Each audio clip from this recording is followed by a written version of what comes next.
dhufee waa jijjiiruu qaba malee amala naannoo sagalee kana amalli naannoo takkaa qoftiin injifachuun qabu.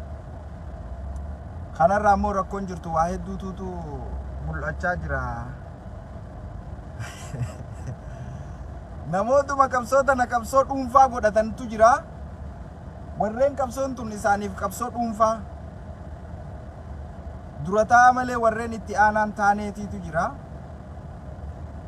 Aangoomsineetiis achi dhiibuu dadhabanii. Jala yaaneetiis nuun deemuu dadhabanii. Numa jala yaa'aa jedhanii jaluma deemnaa namaan deemuu hin danda'anii. Jijjiirama dhufee si dhagarree. Hin fidanii nama jijjiirama fidu ittiin dhiisanii. Ammaan tana naannoo qabsoon Oromoodhaa, dhaabbileen Oromoodhaa, jaarmoonni Oromoo naannoo saayilanuu fakkaachuu qabu. Amala naannoo saayilanii qabaachuu qabu. Yeroon kana jedhu namoonni gariin akkanumatti miiraan kee dafquu mala. Hin dafqinaa. Waa hedduu agarree, waa hedduu laallees, hedduu dhiibnees, hedduu dagartee jecha waraabessaa tokko jira yaa'oo. Gooneetis agarree godhamneetis agarree akka gartee baluu tolu naan jiru jee beeyta. Kanaaf namni ija takka qabu cirrachaan hin taphatu jaanii. Qabsoo tana keessatti warraan dhumichaaf qophaa'eetu jira. Dhumuu qofaaf bakka dhumuu qofaaf warreen qophaa'eetu jira. Beeltinis isaanirra buutii. Gartee rakkoonis isaanirra buutii, maalleeyninis isaanirra bu'aa, warri utubuus isaanii garuu amma Oromoon if laaluu qabdi. Oromoon dhaabbattee if laaluu qabdi. Qabsoon Oromoo, dhaabbileen Oromoo, dhaabbannummaan garaagaraa ka Oromoodhaa ka jaarrame hundinuu amala Oromoo hundaa qabaachuu qaba. Hogganaanis jijjiirree laaluu qabna hoggana kanaas. Hoggana garaagaraa hoggana gartee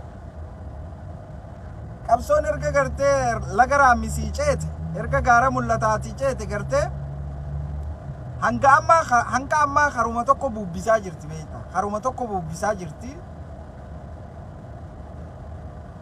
Murnuma tokkoon dhuunfamtee jirti beektaa irraa saaqanii dubbachuun gaariidha. Wanni qolola keessa gadhoorkaa ooluuf hin jirru. Kanaaf Oromoon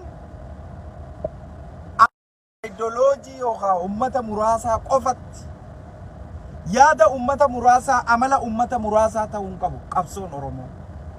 Qabsoon Oromoo qabsoo amaloota hunda qabaachuu qaba. Amaloota naannoo garaagaraa hunda qabaachuu qaba. San ta'uu baatti gaa makiinaa Orofa seene gartee kan dhiibduus hin dhiibamu. Dhiibduus hin dhiibamu, si duraayis hin ka'u, karaa gad hin dhiisu, karaan ati dabartuunis hin jiru. Kanaaf uummanni Oromoodhaa sheer godhaa ijoollee sheer godhaa. Uummanni Oromoo jijjiiruu qaba. Amaloota tokkotu jira, amaloota fokkotaa, amaloota akkam, amaloota kaayyoo ganamaa jedhan. Wanni kun amala fokkotaadha, amala fokkotaa. Itoophiyaan sirnaa jedhan, sirna buqqaafnaa jedhan. Amala fokkotaa. Siigalee. Amala fokkotaa kana Oromoon dhaabuu qabdi. Itoophiyaan dhugaan amma sirna milinikirraa maaltu hafee maaltu cabe. Hangamtu badee hangamtu hafe. Guututti sirna jechuun dandeessu. Sirnarraa Itoophiyaa qofaaf Itoophiyaa maqaa Itoophiyaa biyya sirni dhaabeetu jira malee sirni hin jiru amma. Kaayyoo jetta. Kaayyoo ganamaa jetta. Kaayyoo ganamaa tana eenyu keessatti ilaalla. Kaayyoo tana eenyu keessa ilaalla. Kaayyoon tun eenyu keessatti ilaalamuu qabdi. Kaayyoon tun maali? Maali jalqaba kaayyoo jechuun kun karoora moo? Tarsiimoo hojiiti moo? Maal jechuu? manni abbaan kiyya jaare manni abbaa kiyyaa yookaan manni abbaa kiyyaa amma faashinni mana abbaa kiyyaa san dabare mana haarawaa aynaa garagaraatiitu jira.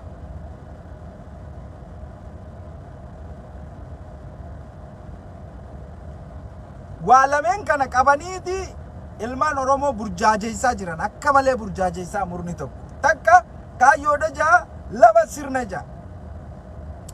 Sirna jechuun biyya afaan takka amantii takka aadaa takka alaabaa takka biyya naannoon qabnu biyya walitti cafallaqamtee bultu jechuu. Itoophiyaan amma akkasii ni dandeenya? Itoophiyaan akkasii jechuu hin dandeenya. Itoophiyaan naannoo qabdi. haa jallatu haa badu malee naannoon Somaalee kophaadha jirti, ka isaaniitiif bulchaa. Naannoon Affaar kopha jirti, ka isaaniitiif bulchaa. Naannoon Oromiyaa mootummaa mataa isaa ka if dandee qabdi.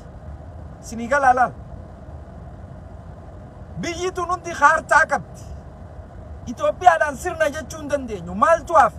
Amalootaatu hafe. Itoophiyaa maqaa ja'uutu hafe sirna keessa. Amalootaatu hafe. Amaloota sirnaatu hafe malee sirni hin jiru. Sirna ja'anii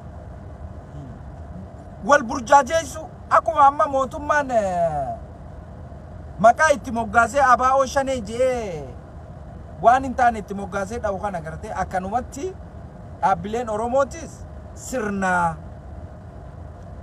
maali jalqaba sirni kun? Itoophiyaan sirnaan buqqa'uu qabdi. Itoophiyaan sirni isii baduu qabaa jaa. No, wanni akkana jaamu hin jiru. Kabiir kiyya sirni hin jiru. Sirni suutaanii waan garii fooyyeessaa waan garii balleessaa sirna kee kana deebisaa deemta malee sirni buqqa'uu qaba. Wanni bakka takka buqqa'u hin jiru. Mukninuu bakka takkatti hin buqqa'u mukninuu. Kanaaf burjaajii kanas dhaabuu qaban. Maaltu jijjiirame sirnarraa? Maaltu hafe? Maqaa Itoophiyaa jedhamuutu hafe. Amaloonni tokko tokko hafan. Amaloonni hafan. Amma fakkeenyaaf Oromiyaan kaartaan sararamee jira bara. Kaartaan mootummaa, kaartaan Oromiyaa sararamee jira. Kaartaan sararame kuni haga silaa sararame sanu Oromootu fudhachuu dadhabe malee lafti Oromoo asii fi as ja'amee kahamee jira. Maybe itti kuufuu dhabde malee siif kahamee jira kaartaan Oromiyaa.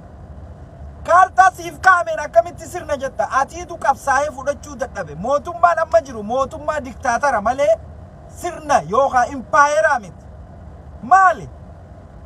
Naftanyaa lameen tana dadhabde. Naftanyaa Oromootii fi naftanyaa Amaaraa warra ammallee milinikii leelisuu fi warra ammallee milinik abaaru.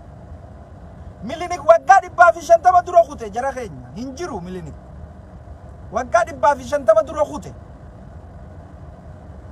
Lafti siif kannamte kaartaan kee siif sararame mee hanguma daangeeffame san qabadhu. Mootummaa abbaa irreeti qabachuu si dhoorge. Mootummaa abbaa irreetii fi sirni wal dhabe. Isaayyaas amma mootummaa abbaa irreeti. Itoophiyaan kan qabdu mootummaa abbaa irreeti malee mootummaa diktaatara malee sirnaa miti. Impaayera jenna. Impaayera naftanyaa, sirna naftanyaa. No! Haata kalaan faati. Hin jiru wanni akkanaa. Eeysaa haasoy. Sirnaa miti. Mootummaan ammaan tanaa erga Itoophiyaan sirna ta'e amma fakkeenyaaf faannoon maaliif qabsooyti? Faannoon maaliif qabsooyti? Sirna milinik deebisuuf qabsaa jirti faannoon. Waan sirni milinik san cabeefi. Waan impaayerri sun cabeef impaayera san dhoorkachuudhaaf gaara jirti. Akkuma dur sirni Oromoo cabee Oromoon gaara seentee qabsoo eegaltee jechuudha. Abiyyi warra sirnaa sanis ni dhaa, faannoos ni dhaa, Oromoos ni dhaa, Tigrootaas ni dhaa, abbaa fedhe dhaa. Ifin sobina. Karaa qabsoodhaa yoo ni agarte qofa waan si jalaa bade yoo agarte qofa akkaataa itti qabsootu beekti. Sini galee yoo ni karaa san agarte qofaadha kanii ati akkaataa itti qabsootu beektu. Waan si jalaa bade yoo ni beeyteedha agartee akkaataa itti qabsootu ka beektu. Wanta barbaaddu adda baafattee kiliirii yoo sii galee. Sini galee yooniin singalin inshallah barbaadaatuma oolta ammaan tana nuti oromoo maal taate amma oromoon nama sangaa keenya hate waliin sangaa keenya barbaadaa jira harkachuun ni ulfaata jara keenya kanaafi waan kana jijjiira sirna wanni jaamu khijiba sirna jechuun empire jechuun alaabaa takka afaan takka sigala khijiba sirnaa miti maqaa kana maandheeffattee maqaa kana jalatti dahattee ilmaan oromoo burjaajeessuu karaa elemoo qiltuu irrattiin du'aa no karaa oromoo elemoo qiltuu irratti du'e elemoon qiltuudha karaan inni irratti du'e ilmaan oromoo mirgaa fi dirqama ilmaan oromoo gabrummaa irraa kaasuufi malee ilmaan oromoo wal nyaachisuufi oromoon akka wal nyaattuuf hin duune elemoo qiltuudha akka oromoo wal nyaattuuf hin duune elemoo qiltuu amma mootummaan jiru mootummaa diktaatara haala kamiin sirreessinaadha malee sirni ati ni buqqaafne jettu hin jiru sirni ati buqqaaftu hin jiru sirni empire hin jiru hin kijibin ifittis hin sobin hin agartu empire mallas qabriidha haile sillaaseen qabli beesi lolaan jiru milini qabriidha beesi lolaan jiru sirna tokko humna jaarameetu humni jaarame humni Itoophiyaa keessa jaarame amma humna eenyuti humna Oromooti humni Arakkiloo jirtu Finfinnee jirtu humna eenyuti maafiyoota Oromooti malee maafiyoota Amaaraati miti eessa wal dhaban walin arkan mallasaa dargii diige sirna empire dargii nuu diigee jira waan hafe mallasaan dhufee dhabama godhee jira afaan keetiin baratte afaan keetiin barsiifte alaabaa mataa keetii qabda ummanni ni jaalataaf hin jaalatuun ta'u Somaaleen naannoo qabdi Oromoon naannoo qabdi mootummaa naannoo isii qabdi mootummaa kana dhugoonfachuudha mootummaa kana qofa akka gaariitti qabachuu mootummaa kana yookaan mootummaa diktaatara ifirraa kaaftee mootummaa sii ta'u kan mirga kee eegu qabeenya Oromoo daangaa Oromoo ilmaan Oromoo wal qixxeessee ka eegu fidachuudha malee sirni ati buqqaaftu hin jiru sirni amataa gadaan buqqa'u nuuma qabsooyta sirna jettee ummata burjaajeessaa jirtan karaa kana akka malee ummata burjaajeessaa jirtan burjaajii guddaa maal jechuun sirna jechuun empire jechuun maal jechuun jalqaba addan baafatte empire biyya takka walicha falleeytee saba wal keessa neeytee kaballeessitee bulchitu jechuun aadaa saba sanii dhooysitee jechuun afaan takka alaabaa takka jechuun gabaabduutti biyya takka takaartaa hin qabne daangaa hin qabne jechuun empire jechuun sigala amantii takka jechuun har'a kanaa jira Itoophiyaa keessa no kun hin jiru namu kan keensin waaqeffataan beenteen mataskaana isii masgida isii dhagaa jirti hundinuu keensii mataa isaa qaba hanga mufti sadarkaa muftiitti deemee haga Finfinneetti muudamutti jira amantii takka no takkaa miti eegame kunis maaltu cabe maaltu hafe kana madaaluudha malee akkanumatti sirna Itoophiyaan sirna kana buqqaasuu qabna hada hin jiru kun waan hin jirre obboleessa keenya sirni ummatan burjaajeessina sirni buqqa'u hin jiru waan sirratuutu jira mootummaa kana mootummaa Oromoo wal qixxeessu godhuu qabna mootummaa dimokiraasiitti nu ceesisu godhuu qabna mootummaa dimokiraasiin keessatti argamtu godhuu qabna mootummaa Oromoodhaa godhuu qabna yoo hin taane isa achi kaasuu qabna mootummaa diktaatara kana kaasuu qabna garee maafiyaa wal jaartee achi teessu tana kaa'uu qaba malee sirni kaa'u hin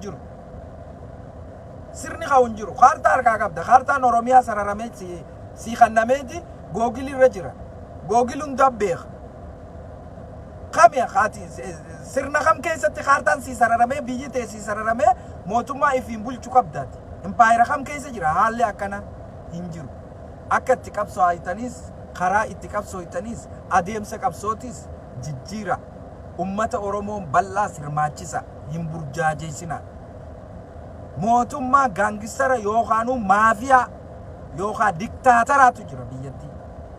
Kanaa jira. Diktaatara irratti qabsooyteetiif irraa kaafte. Kanaan achi wakabaa biraa, rabshaa biraa tumuun waan barbaachisu natti hin fakkaatu. Awwa maal jette seenuu feetaa diroo. Kanaaf amma namallee naquun dhaqqabu. Kanaaf ummanni Oromoo haala kana baruu qaba. Qabsoo isaa baruu qaba jara keenya. Adeemsa qabsoo isaa baruu qaba. Aduu akka malee nabbaa mul'adhu. Haalan taane keessa wal galchuun qabu. Kana gubbaadhaan Oromoon qabsoon Oromoo akkaataan isin itti deemtu bifa jijjiirrachuu qabdi. Dura Oromoon ideoloojii naannoo takkaa ittiin deemuu dhiisuu qabdi. Ideoloojii yookaan amala naannoo takkaa qabattee deemuu dhiisuu qabdi. Amalli naannoo saylanii Oromoo keessatti ittiin deemamuu qaba. Dhiibamuu qabu amaloonni kunneen hundi. Amaloonni kun hundi gaafa injifate amma Tigreen miliyoona 5 akkana nu moote Tigreen miliyoona amala takka qabdi Tigreen naannoo takka jechuu Tigreen amala takka hoggonni isaaniitis hoggona akka keessaniitii miti hoggona akka Oromoon qabdu miti hoggona lolee lolchiisu hoggona jabaa hoggona hawaasa akka gaaritti iccitii hawaasaa eegu hoggona duursee hubatu fageessee ilaaluudha. Hoggona nuti qadamne nama abbaa kiyya hoggonaa ture arrallee anaa piroofeesara ta'e siin hoggona naan jaa kana rakkoon nama abbaa kiyya barsiisaa ture qubee afaan Oromoo abbaa kiyya barsiise anaa waggaa meeqa baratee ammaan tan itti qubee kanaan piroofeesara ta'e anumaa si beekaa naan jechaa jira nama akaakoo kiyyaaf beekuutu anaaf beekaa jira bara san inni kutaa 12 yookaan kutaa 10 baratee abbaa kiyyaa beeka si galee arra kitaabni inni dubbisan jiru barnoonni inni gartee distaansii kabarateen jiru achuma jira bakkuma san jira arra dhaloonni kun caalee jira inni gaafa umrii meeqaati qabsootti dabalame ati maaliif qabsoo irratti ijoollee jaamta maaliif dhiibamta qabsoo irraa kana rakkoon jirtu ummanni Oromoo waan kana buruu isee ilaaluu qaba qabsoon Oromoodhaan naannoo takka fakkaachuun qabdu amala naannoo takkaa qabaachuun qabdu aangoon naannuma takka jala deemuun qabdu jaalattanis jibbitanis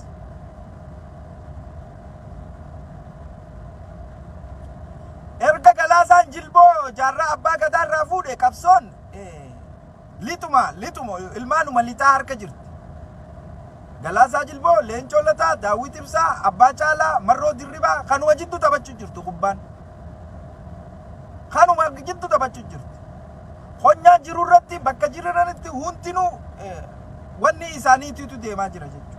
Waggaa meeqa wanni kun. Yoo xiqqaate waggaa 5 Jawaar Mahaammadiifis kanneen haalaallu. Yoo walitti dhufuu dadhaba waggaa 5 Jawaar Mahaammadiifis kanneen haalaallu. Uma rakkoon qabu. Agarree jirra yeroo muraasa keessa qabsoo fuudhee duratti hin deemee jira. Arraan tana kanuma bakka namni qixa isaan daleeneetu Jawaar Mahammadirra sabboona.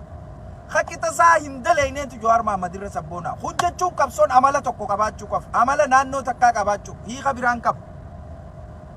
Sigala waan takka hiika biraa kan inni qabu hin jiru. Amala naannoo takkaa qofa qabaachuu.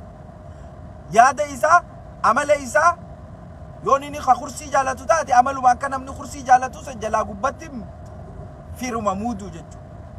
Sigala kana namni dalage namni dhugaan dalage Oromoo dhooqaa gandaa fi gosaatti wal fittee Oromoo kamaal galchuutii fi Daawit Ibsaa qircaa godhatan ka afoosha galchan eenyutu achirraa wali qaqqabee Oromoo humnooysee addunyaa beeksise dhugaan jiru kana eenyutu qeyroo miskiin ijoollee xixiqqoo gurguddaa wal dhageessisee osoo bishaan tokko gadi naqin osoo waan takka hin balleessin sabaaf sabalammii takka hin ajjeesin wal jala hiriirsee Oromoo kaabaa fi kibbaa Oromoo lixaa fi bahaa tokko godhee wal jala oofe eenyu Jawaar Mahaammad bara Jawaar Mahaammad Oromoon akka gaariitti wal dhageessee qawwee takka malee mootummaa wayyaaneedhaa amma biyya girgireessaa jiru kana biyya galchite. Namni kun maaliif murnoota muraasa biratti jibbama? Oromoon maqaa sirnaa fi gartee impaayera jaamu qabataniiti Oromoo gurbaa kana dhaan Jawaar Itoophiyaa jaara. Itoophiyaa tam jaara Jawaar Kaafaa'oo. Kaafaa'oo keessa qubeen inni jira. OFC jechu OFC keessa qubeen Itoophiyaa jedhu ni jira irraa kaka'u hin jiru akkana soba dandhaaranii ilmaan Oromoo wal nyaachisaa jiran jechuudha. Itoophiyaaf qabsaa'u jira. Karaa nagaatiin waggaa meeqa dadhabne qabsoon karaa qawweetis marroon amma gaaraan kaafne jechuudha. Qondaallee miti marroon. Elemoo qilxuurraa eegalte karaan qawweetis waan amma eegalee miti. Karaa nagaatis maraarumarraa eegalte. Hullachuutu nu fayyada nu fayyada. Ideoloojii Oromoo naannoo sagalii qabaachuu qaba. Yoo san hin taane achi fiidaniitumas dachaatan kar takka qaamni dhaqu hin jiru. Oromoo naannoo 8 wal loluu jechuudha. Ifirraa ari'u, ifirraa baasu. Har'aan tana maal keessa jiran? Qabsoo tana daasfooraa keessatti namni qabsoo tana utubee asiin ga'e eenyu yoo jenne Saamiyaadha. Qabsoo waboodha. Bareecheetiin beeka gaafa Haacaaluu Hundeessaa ta'uu Saamiyaan dhaaba gante jaaniiti guutuun irratti duulaa turan. Namni guutuun Saamiyaan irratti cicciteeti qabsoo karaa qawweedhaa kana irratti cicciteeti sadarkaa kanaan geesse jechuudha. Har'aan tana Saamiyaa kaartoona godhan jechuudha. Kaartoona dhiibanii baasanii. Hojiin isin daleedu, hojiin najaatamsaan dubbatu bakka oppoodiyoo jechuudha. Simbool waan fakkaataa takka kaan jechuudha.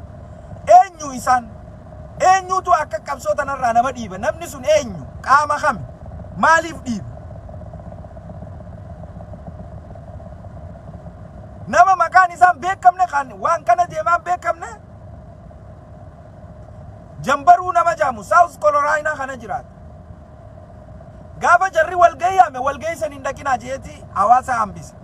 Bakka isaan maallaqa gurrachuu yaamanitti walgaysan hin dhaqinaa. Eenyu beeka Jambaruu? Wis Jambaruu? Eenyu ni eessa jiraata? Fuulli isaa akkami? Umrii meeqa nama akkamiiti?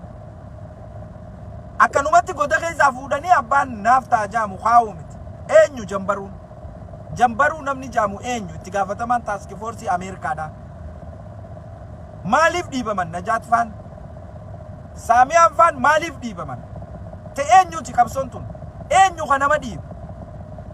Eessaa dhufe inni? Ussaniituma maammadoonni keenya maammadoonni ussaniituma girjettan. Hoggantoonni keenyaas warri gartee hawaasa keessaa bakka bu'u amma yooniin naannoo Saayilan keessaa namoonni muraasni filame namni san paarlamaa hawaasa saniiti jechuudha. Hawaasa keessaa gaafa bakka buutan hawaasa keessan akka gaariitti waa hubachiisa. Yoo waa hubachiisuu hin dandeenye gaafii isaan isin gaafatan yooniin deebisuu hin dandeenye wanni achi nuu tatteessaniif isin jiruu jechuudha. Isinii gala. Yaa maqaan isaatu ajaa'ibaati. Kanaaf isa nama Jambaruu jaamu kanaatiitu ammaan tan